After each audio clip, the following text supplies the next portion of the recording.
Okay, let's unpack this. You know that feeling when you look around maybe online and everyone seems to be thriving, hitting all those marks, the mindful mornings, the side hustles, everything looks so balanced. Yeah. And you're just kind of wondering, why can't I keep up? Yeah. It's so easy to slip into thinking, maybe there's just something wrong with me. And what's so interesting there is that feeling, that offness. It isn't usually about some, personal defect. It's often a really key sign of something else. Exactly. That's what we really want to dive into today, this idea that feeling broken, well, so often it's actually burnout. Right. And getting that difference, understanding you might just be depleted, not defective. That's the vital first step, isn't it? Totally. And if we frame it bigger, this whole deep dive is really about helping you reclaim your sense of worth.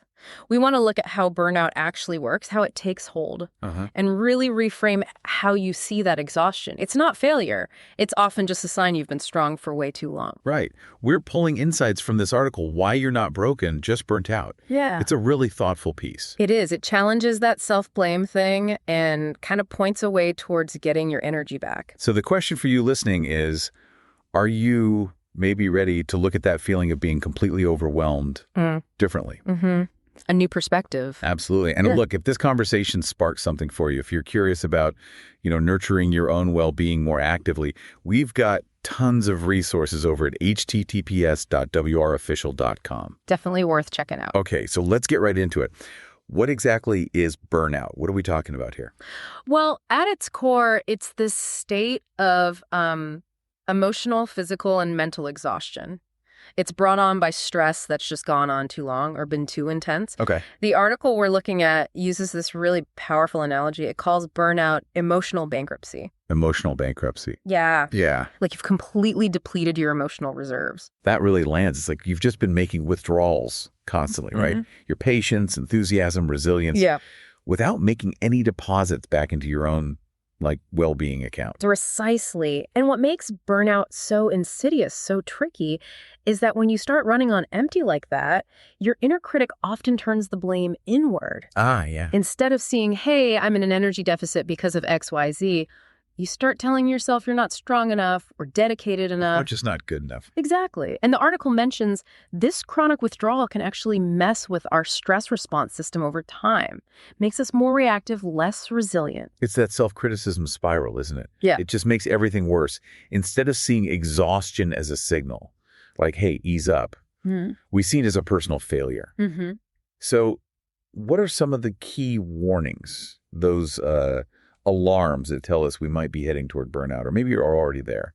Well, the article lists several really crucial symptoms. One of the big ones is that deep exhaustion that sleep just doesn't touch. All right, you get 8 hours, but wake up feeling like you haven't slept. Exactly. Then there's cynicism, a sort of emotional detachment, maybe even numbness. Things that used to matter just don't land anymore. Yeah, that numbness is really unsettling, isn't it? Like watching your life instead of living it. What else should we look out for? Increased irritability is another big one. Snapping easily, feeling really frustrated by small things.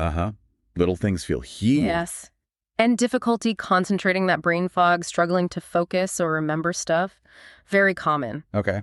And along with that detachment, there's often a real drop in motivation, even for things you used to love doing. And it's so important, like the article says, to remember these aren't character flaws.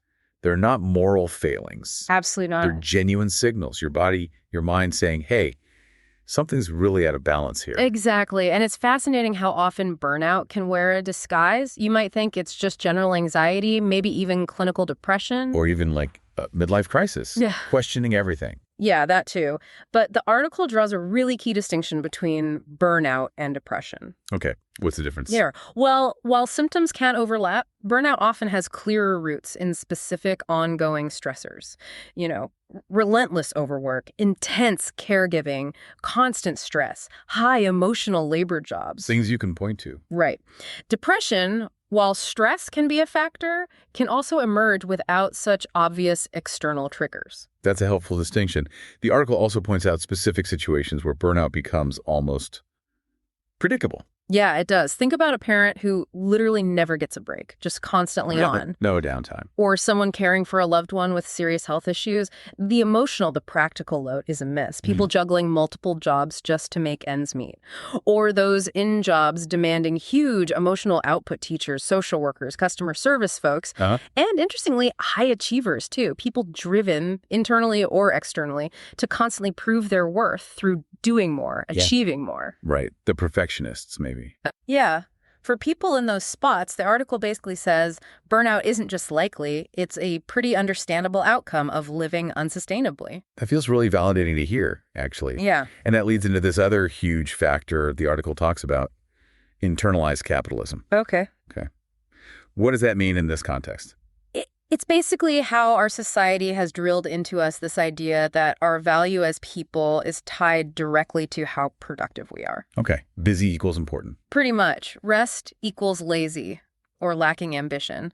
The article gives examples like feeling you have to check work email late at night, even if it's not urgent. Or feeling like you're slacking if your downtime isn't spent learning some new skill or being productive somehow. I feel that little voice of guilt when you actually try to just stop without feeling like you've earned it first. Exactly. Or feeling selfish if you try to set a boundary, say no to something else. Totally. And because we've absorbed this belief system so deeply, we just push and push way past our limits. Then, when we crash, when we get exhausted, we don't see it as, oh, I overdid it. We see it as, oh, I failed. I'm not driven enough. But the article flips that beautifully. It says burnout isn't the lack of ambition, it's a lack of balance. Such a liberating reframe, isn't it? It really is. And this pressure, this societal thing, it can also show up in how people respond when we do try to talk about feeling burnt out. Yeah. The article mentions those invalidating comments. Yes. The unintentional gaslighting sometimes. Totally. Those phrases that just shut you down like, well, at least you have a job. Or you should just be grateful. Yeah. Or, well, you chose this path, so like you're not allowed to find it hard. I think many of us have heard variations of those. Definitely. And what's tricky is how those phrases just minimize the reality of burnout. They imply your struggle isn't valid because someone else might have it worse. Right. Comparison trap. But the article makes such a great point. Gratitude and exhaustion can live side by side. You can be thankful for parts of your life and still be utterly drained by managing it all. Yes. And it's okay to say, this is too much for me right now. Regardless of your situation or privilege, it's about your limits. Exactly. It's about honoring your individual experience. So, okay. If you're listening and recognizing some of this in yourself, what are the first steps? How do you start to find your spark again? The article has some practical ideas that don't feel huge. Yeah, it does. Where do you even begin when you feel that depleted? Exactly. Yeah. What's step one? The very first one, and it's surprisingly powerful according to the article, is name it to tame it. Okay. Just consciously labeling the feeling as burnout instead of calling yourself lazy or weak or whatever. Let's say that's the right name. Yeah. That act alone starts shifting the blame from you to the circumstances. It externalizes it, like you said. And that's where healing can actually start. That makes so much sense. It's not me, it's burnout. What's next? The next big one is giving yourself permission to do less. Ooh, that sounds radical. It kind of is. The article really hammers home that rest isn't a reward you earn after peak productivity. It's a biological need, like food or sleep. So reframing rest as repair, not indulgence, that's key to breaking the cycle. Permission to do less. Yeah. I like that. So we don't need a massive life overhaul immediately. Not at all. The article champions starting micro. Tiny, achievable actions. Like what? Maybe carving out just 15 minutes of screen-free quiet, a short walk outside, no goal attached, maybe just deliberately drinking a glass of water before your coffee. Okay, really small things. Yeah. And the article frames them not just as wellness hacks, but as little acts of rebellion against a world demanding constant energy from us. Acts of rebellion. I love that framing. It gives them weight, purpose. Doesn't it? And the final initial step it mentions is about reigniting curiosity. Burnout tends to dull everything, right? Yeah, makes everything feel kind of gray. So the idea is to gently explore things that pique your interest, even slightly, but crucially, without pressure. No goals. No goals. Watch a random documentary, plant a single seed, and just watch it. Doodle, play. Just gently nudge that sense of wonder back online. Those first steps feel doable, which is exactly what you need when you're running on fumes. Now, the article also has a more structured tool, the burnout barometer. How's that work? Right. This is like a daily check-in system, a way to intentionally look at different parts of your well-being. It has 7 areas. Okay, lay them out for us. First is body. Did you nourish yourself well? Move gently, get enough rest. Basic physical stuff. Got it. Second, unwind. Did you give your brain an actual break from stress, from thinking hard? Mm-hmm. Mental downtime. Third, relationships. Did you connect authentically with someone, even briefly? Okay. Fourth, needs. Did you meet at least one of your own needs today? Practical or just something for joy? The article notes that unwind and needs often get dropped first in early burnout. Interesting. Okay, that's 4. What else? Fifth is outflow. What drained your energy today? And importantly, did that energy feel well spent? Just noticing where it's going. Awareness, yeah. Sixth, uplift. What tiny thing brought a little lightness or joy, even something small? Finding the good bits. And seventh, time. Did you protect any time just for yourself? Time not dictated by external demands. Okay, a full spectrum check-in. And the point isn't perfection, right? Not at all. The goal isn't getting straight A's every day. It's about the practice of checking in, noticing patterns, seeing which areas might be running low consistently. So even if the answer is no to a lot of them at first. That's valuable information. It shows you where to maybe focus a tiny bit of attention. It's non-judgmental awareness. That sounds really useful. Yeah. The article also pushes us to think critically about external stuff contributing to burnout. I found that really insightful. Yeah, it asks a tough question. Yeah. Who might actually benefit from you being burnt out? Oof. Yeah, that's a big one. It is. But think about it. Some corporate cultures thrive on overwork. Some family systems rely on one person carrying everything. Mm-hmm. The strong one? Right.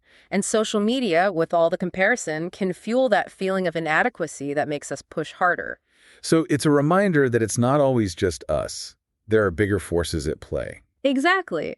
Recognizing those external pressures is step 1. Step 2 is choosing consciously to push back a little, to prioritize your well-being. Which leads right into the need for a bigger cultural shift, away from that constant hustle culture. Yes. The article contrasts that with a culture of healing. Okay, what does that look like? Instead of grind now, rest later, it's rest now, sustain longer. Makes sense. Instead of no pain, no gain, it's more like soothe the pain, then grow. Gentler. And instead of just push through everything, it's about valuing the pause and process. I really connect with that. It's saying healing and well-being are valuable in themselves. Not just means to more productivity. Precisely. And burnout recovery, the article says so well, isn't about getting back to your old self. Because that old self was probably overloaded. Right. That wasn't sustainable. It's about evolving, growing into a new, more resilient version of you.